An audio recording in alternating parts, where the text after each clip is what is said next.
Sir Umar Khalid के मामले में ज़मानत देने से मना कर दिया गया और 1 साल बाद अब वो ज़मानत के लिए याचिका लगा पाएंगे।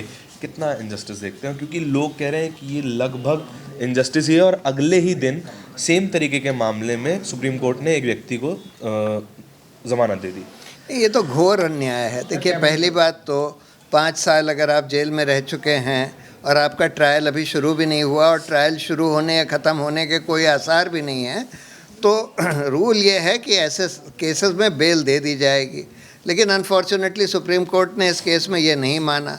दूसरी बात, और भी ख़तरनाक बात, उन्होंने ये बोल दिया कि जो प्रोसिक्यूशन या पुलिस ने जो दलील दी है, अगर उसको सत्य मान लिया जाए तो ये लोग चक्का जाम ऑर्गेनाइज कर रहे थे, मास प्रोटेस्ट ऑर्गेनाइज कर रहे थे और इसको अनलॉफुल एक्टिविटीज़ एक्ट में क्राइम माना जाएगा, यानी टेररिस्ट एक्ट माना जाएगा। ये तो बहुत ही ख़तरनाक। इसका मतलब ये है कि कोई भी अगर कोई मास प्रोटेस्ट ऑर्गेनाइज करता है तो उसको आप टेररिस्ट एक्टिविटी मानेंगे। यही मौजूदा सरकार यही करना चाहती है कि सारा डिसेंट, सारे प्रोटेस्ट सबको रोक दे और सबको इस आधार पर रोक दे कि भाई ये टेररिस्ट एक्टिविटी मानी जाएगी।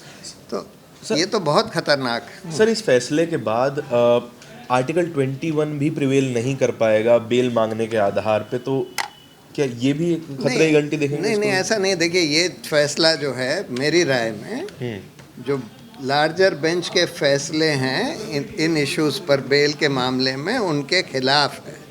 देयरफॉर इस फैसले को रिव्यू होना पड़ेगा।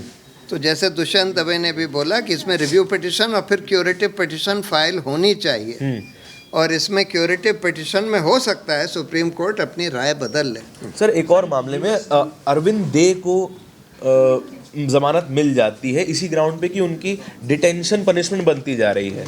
हाँ, नहीं, बहुत सारे केसेस में ये हो चुका है कि जहाँ 5 साल आप जेल में हैं, आपकी ट्रायल नहीं ख़त्म हुई। यहाँ तो ट्रायल शुरू भी नहीं हुई है, ख़त्म होने में तो अभी और 20 साल लगेंगे।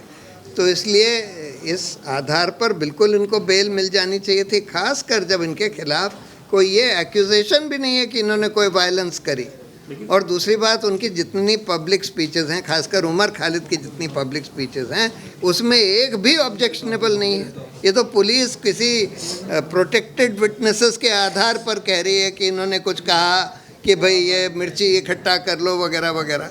ये तो सब बकवास है।